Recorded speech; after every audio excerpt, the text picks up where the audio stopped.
Hello, girls. Good morning. Happy New Year to you too, Bonnie. All right. My dog is a little wild this morning, but we've been out, right? We're not biting as much as we were a few days. No. We've learned some techniques over the last couple of days so that we're not play biting and scratching, and we're jumping up here on Mom's lap to lick her. Settle. Thank you. Go play with something other than the human in the room. All right. Good morning, dear friends. It is January 2nd. I got to take my tree down. I think it's time. I don't want to. It's pretty. I could just be one of those people that decorates it year-round and be like, it's Valentine's tree. It's Easter tree. It's summer surfing themed tree. No, Winnie. Let go of my slipper. Let go. Come here. Come here. No. No. Good girl.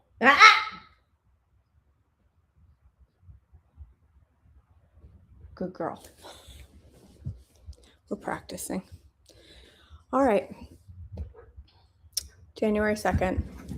And we're back to biting my slipper. As long as it's not my hands.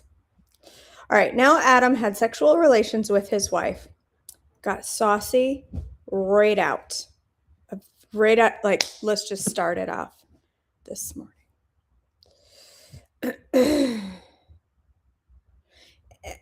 Eve, and with his wife Eve, and she became pregnant when she gave birth to Cain. And she said, with the Lord's help, I have produced a man. Later, she gave birth to his brother and named him Abel. When they grew up, Abel became a shepherd, while Cain cultivated the ground.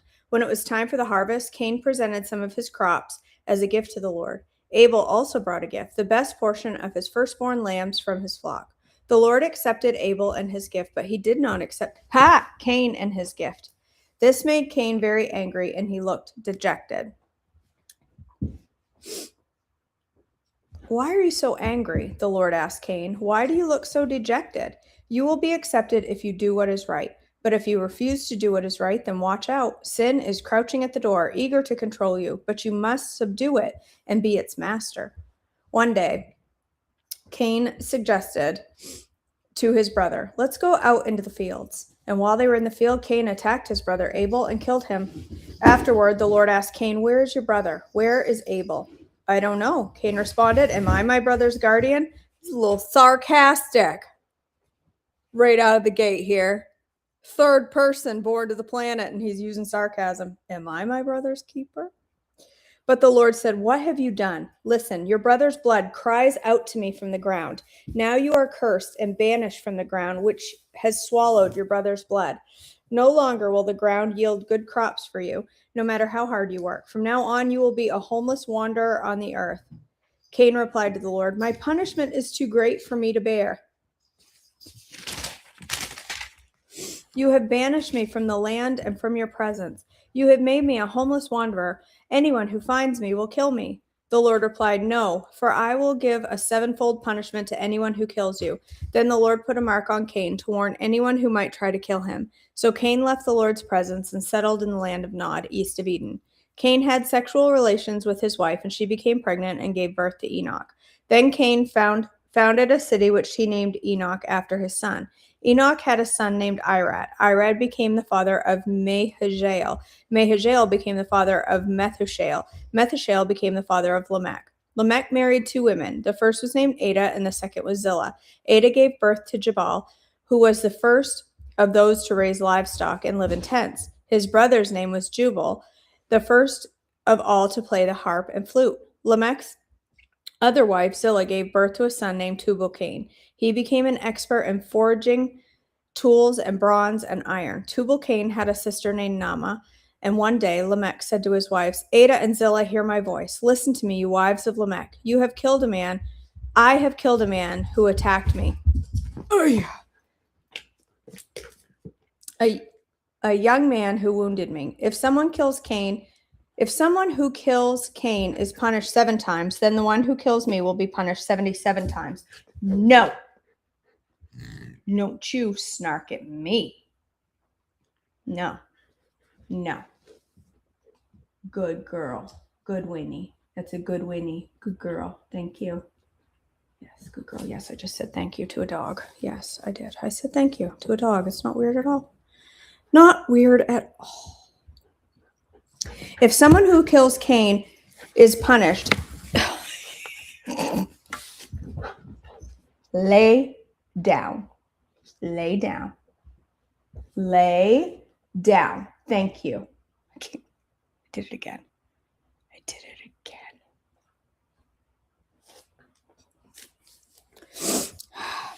If someone who kills Cain is punished 7 times, then the one who kills me will be punished 77 times. Adam had sexual relations with his wife again, and she gave birth to another son. She named him Seth, that's what we were going to name Marin if she was a boy. But she was not, so we didn't name her that. I'm all over the place today. For she said, God has granted me another son in place of Abel, who Cain killed. When Seth grew up, he had a son named Enosh. At that time, the people first began to worship the Lord by name. From Adam to Noah, Genesis 5, 1 through 32. This is the written account of the descendants of Adam. When God created human beings, he made them to be like himself. He created them, male and female, and he blessed them and called them humans. When Adam was 130 years old, he became the father of a son who was just like him, in his very image.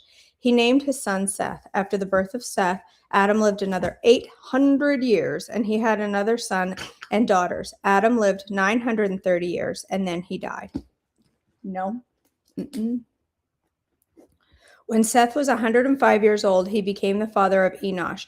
After the birth of Enosh, Seth lived another 807 years, and he had other sons and daughters. Seth lived 912 years, and then he died. When Enosh was 90 years old, he became the father of Kenan. After the birth of Kenan, Enosh lived another 815 years, and he had other sons and daughters. Enosh lived 905 years, and then he died. When Kenan was 70 years old, he became the father of Mahalalel. After the birth of Mahalalel, Kenan lived another 840 years, and then he had other sons and daughters. Kenan lived 910 years, and then he died. When I missed a I guess I'm Italian now. I missed a constant syllable. It's Mahalalel. Was 65 years old. He became the father of Jared. After the birth of Jared, Mahalalel lived another 830 years, and he had other sons and daughters. Mahalalel lived 895 years, and then he died. When Jared was 162 years old, he became the father of Enoch. After the birth of Enoch, Jared lived another 800 years, and he had other sons and daughters. Jared lived 962 years, and then he died. When Enoch was 65 years old, he became the father of Methuselah. After the birth of Methuselah, Enoch lived in close fellowship with God for another 300 years, and he had other sons and daughters. Enoch lived 365 years, walking in close fellowship with God. Then one day he disappeared because God took him. When Methuselah was 187 years old, he became the father of Lamech. After the birth of Lamech, Methuselah lived another 782 years, and he had other sons and daughters. Methuselah lived 969 years, and then he died. When Lamech was 182 years old, he became the father of a son. Lamech, I think 40 is too old to be having babies. You imagine having it at 182? Lamech named his son Noah, for he said, "May he bring us relief from our work and painful labor of farming this ground that the Lord has cursed." After the birth of Noah, Lamech lived another 595 years, and he had other sons and daughters. Lamech lived 777 years, and then he died. After Noah was 500 years old, he became the father of Shem, Ham, and Japheth. 1 Chronicles 1, 1 through 4.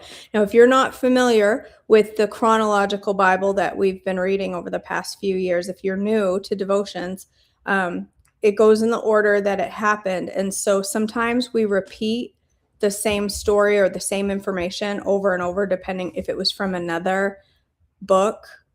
So in this case, like Chronicles. talks about the descendants of Adam, and so it's woven in here. First Chronicles 1:1-4. The descendants of Adam were Seth, Enosh, Kenan, Mahalalel, Jared, Enoch, Methuselah, Lamech, and Noah.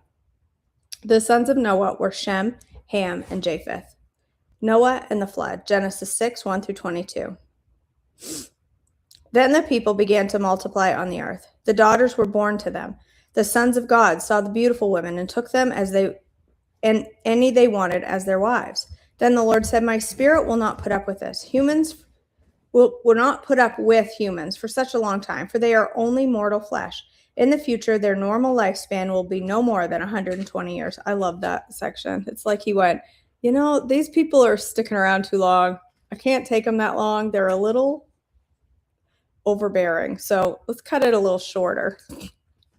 In those days, and for some time after, giant Nephilites lived on the earth. For whenever the sons of God had intercourse with women, they gave birth to children who became the heroes and famous warriors of ancient times. No. The Lord observed the extent of human wickedness on the earth, and he saw that everything they thought or imagined was consistently and totally evil. So the Lord was sorry he had ever made them, and he put them on the earth. It broke his heart. And the Lord said, "I will wipe this human race I have created from the face of the earth. Yes, I will destroy every living thing, all the people, the large animals, the small animals that scurry along the ground, and even the birds of the sky. I am sorry I ever made them." But Noah found favor with the Lord. This is the account of Noah and his family. Noah was a righteous man, the only blameless person living on the earth at the time, and he walked in close fellowship with God. Noah was the father of 3 sons, Shem, Ham, and Japheth. Now God saw that the earth had become corrupt and was filled with fire. Ow! No! Hey, come here. No. Absolutely not. No.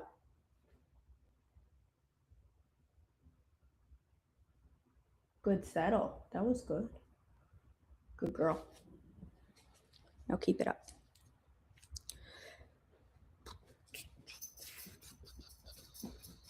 Now God saw that the earth had become corrupt and was filled with violence.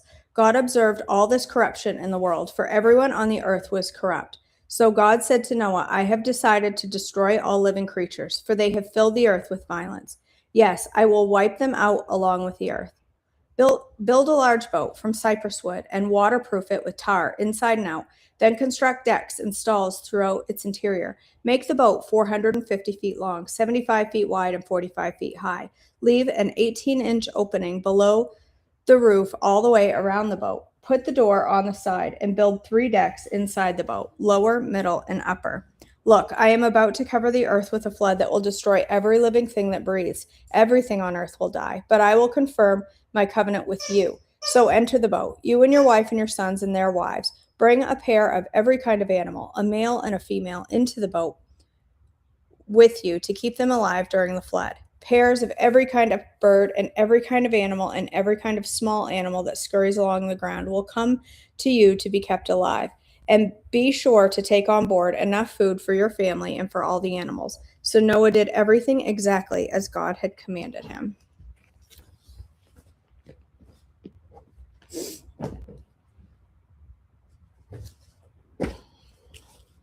All right. She's learning shockingly well. I have started following this person Mary Malone recommended to me, and I've been watching videos of how to calm a puppy. And her play biting and, just fooling around she still does it some. I mean, she's a puppy, but it has. Winnie, what are you chewing on? Hold, please. What do you have? Okay, I'm sorry. It's your toy. You enjoy that, Santa Claus. Go back over there and lay down with your toy. Shouldn't have gotten up. You were all so settled. Oh, no, we're going to shoe my shoe again. Anyway, she's doing quite well with her training. Mostly. I mean, she's... Hey. Settle. The minute I grab her collar now. Oh, well, that wasn't quite aggressive burp. The minute I grab her collar and do the command they teach you, she like lays down. I mean, she gets back up because she's a puppy, but she's shockingly responding and she's chewing. That was a stinky burp, Winnie. Man, girl, have some manners. Eat a breath mint. All right, we're on number 3, and what we're talking about is what happens when we choose to treat our bodies as projects. Yeah. All right, number 3. When we treat our bodies as projects, we miss out on the abundance God has for us in our here and now lives. Our church talks a lot about abundance. My family talks a lot about abundance. I write a good bit about abundance. I love the idea of abundance. The thief comes only to steal and kill and destroy. I have come that they may have life and have it to the full, John 10:10. The phrase to the full in Greek, and then there's some Greek writing that I can't understand, it means abundant. Specifically, it means more, greater, in excess, beyond what is anticipated, going past the expected limit.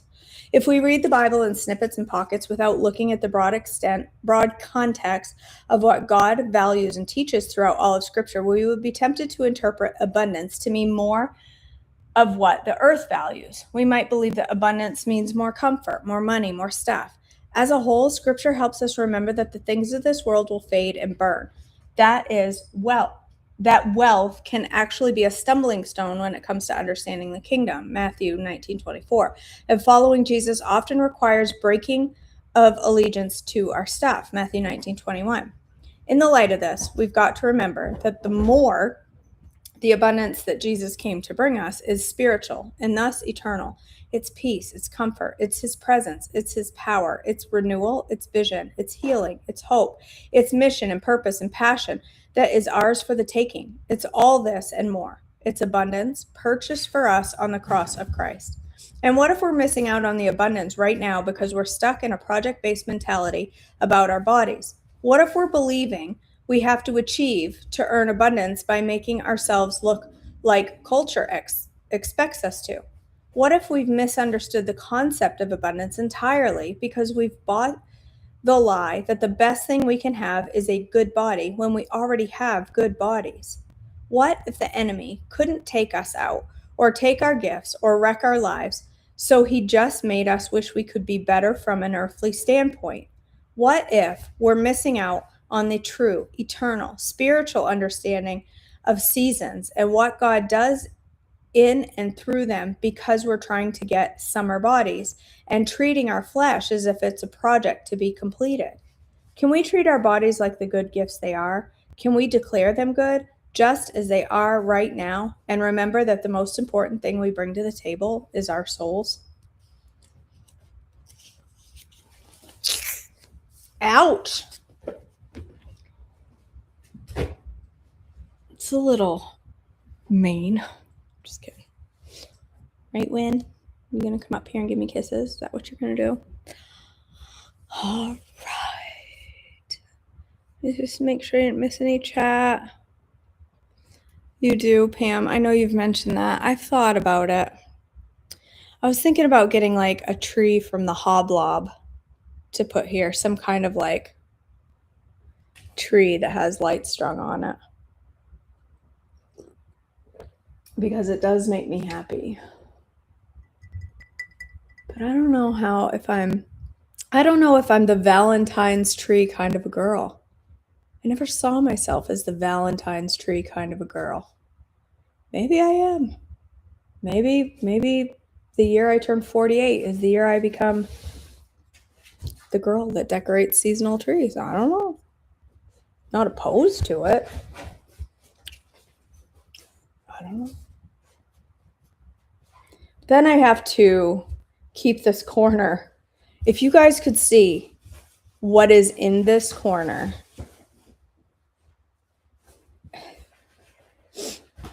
So in my seating area, I have 2 nice chairs, okay? Not really that nice. They're quite uncomfortable, actually. when you sit and work in one for 6 hours, 7 hours, 12 hours, they're not that great. But these are my seating area. Well, right now I have a step stool blocking off this area so that, a certain creature stays out of it. And I'm not referring to my husband. And inside that gated area has become the place where we put all the things we don't want Winnie to touch. Just toss it. It's become a holding space for the no Winnie. It's terrible. It's terrible. It's a hot mess down in there. I really need to clean it off. It doesn't look bad if you're sitting because you can't see it. The minute you stand up, you're like, wow, that really needs to be addressed quickly. Oh man, Meredith. Spilled juice in the fridge is the worst.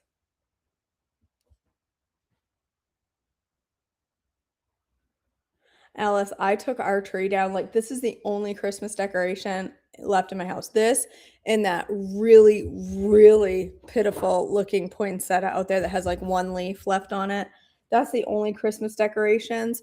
That and my plastic giant lit golden retriever that is on my doorstep. I just realized this morning as I was coming in the house, I never did put up our Christmas wreath. My fall wreath is still on my door. I never did put up my Christmas one. It's been a fall wreath on my door since like August. I need to go get a springtime, it's not really spring. I need to go get like a simple wreath to put on the door because it's all fall leaves right now. Yeah, that's what I'm thinking, Meredith. Something like that. I'm going to see what the hoblobs have. I have one. Hi, Win. Hi, Win. We're not biting, right? No, we're not biting. No, we're not. Thank you, ma'am. Thank you for calming down. You may get down now. I have a tree that's like it's like a leafless tree, and it's got little flowers all over it. It's like a cherry tree. What am I trying to say? A cherry blossom tree.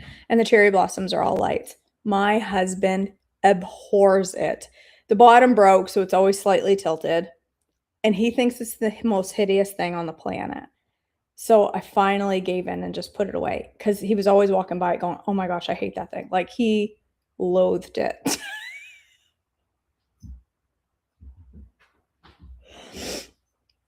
I can imagine, Shannon. That's why we took everything else down. That's why we just immediately were like that. And I had these bins delivered because I really needed some new like Christmas bins and a new Christmas tree bag because mine were just a couple of them were cracked and they were too small. And so I decided to order all new storage bins. And the day they were delivered, it was the day after Christmas. Walmart dropped them off. And my husband says, what are these? And I said, oh, they're to put the Christmas decorations in. He said, well, what do you want to do with them until you take the decorations down? I said, I don't know. They're just going to sit there. He said, well, you could just take the decorations down now. And I was highly offended at first because I usually keep them up through January. And then I was like, well, will you help me? And he said, sure. And that was my call to, let's go. Let's take this down. And we had everything down in like 35 minutes. If he was willing to help me undecorate, let's go. Let's do it. All right, girls. Well, let's go ahead and pray. And then I have to go to the gym. I have an 8:15 appointment to work my abs. My abs need some attention. We're going to go address them today, which means I'm not going to be able to walk for the next 3 days, but that's okay. All right, let's pray. God, our Father, thank you for today and the reading of your word. And thank you that we can start the word again and learn more and draw closer and just reveal to us what you would have for us this year. Help us to absorb exactly what it is that you want us to hear this year, God. For each and every one of us, I'm sure the message that you want for us will be different. And I just pray that you will make it clear to us the message you'd have for us. God, I pray for each woman here and the struggles they might be going through and the difficulties in their lives. And I know there's a lot of things going on in this community, God, and I just lift them all up to you and ask for strength and wisdom and provision for each and every one. Help us today as we make choices with our actions, with how we treat others, with the words we use, with how we move and strengthen our bodies, how we treat our bodies with food. Help us to be wise and discerning and do things that would be honoring to you and healing to our temple. In your precious name, amen. All right. Same, Meredith. It does feel good to have it put away. However, I will say this. I put everything away and I really wasn't interested in hauling down my regular decorations. My house looks like we're moving out. It's so empty. There's nothing on my mantle. There's nothing around. I usually have bins and lights and things on the floor around my fireplace, and I have things on my mantle. No, I was like, do I care right now? Do I care if it's completely undecorated? I don't really. This gives me kind of a clean slate to go to the Hobby Lobby. Do I need to spend more on decorations when I have tons upstairs? No. I'm just going to wait until I forget what's upstairs, and then I'm going to go shopping in my attic for decorations. Maybe. Maybe not. Maybe I'm just going to leave it looking stark like we don't even live here. I mean, we're looking at houses in Tennessee, so, let's just leave it empty for now. You never know. We may find a house in Tennessee and need to be out in 4 weeks. Who knows? You never know. You just don't know. Who knows what 2026 is going to bring? I could be a Tennessee girl by the end of it. I might not. I might be right here in this chair next to the same tree. Just don't know. Winnie, what are you chewing on, sister? Hear me out. You only swap the bins of stuff. You have normal stuff stored in the Christmas bins when it's Christmas. Then no, that's very smart. It's very smart. It's very smart. Here's my method, Meredith. It's very poor, okay? My method of decorating and undecorating is not good. I do not pack things away neatly. I do not organize them. I dump everything in a bin. When it came to putting away my regular decorations this year, I literally tossed everything into the Hobby Lobby bags that had my Christmas stuff in them because I bought a lot of new Christmas decorations this year. Too many because I had to put some upstairs because I bought more than I needed. And I don't do returns because I hate it. Anyway, I took the Hobby Lobby bags and I just dropped everything in it.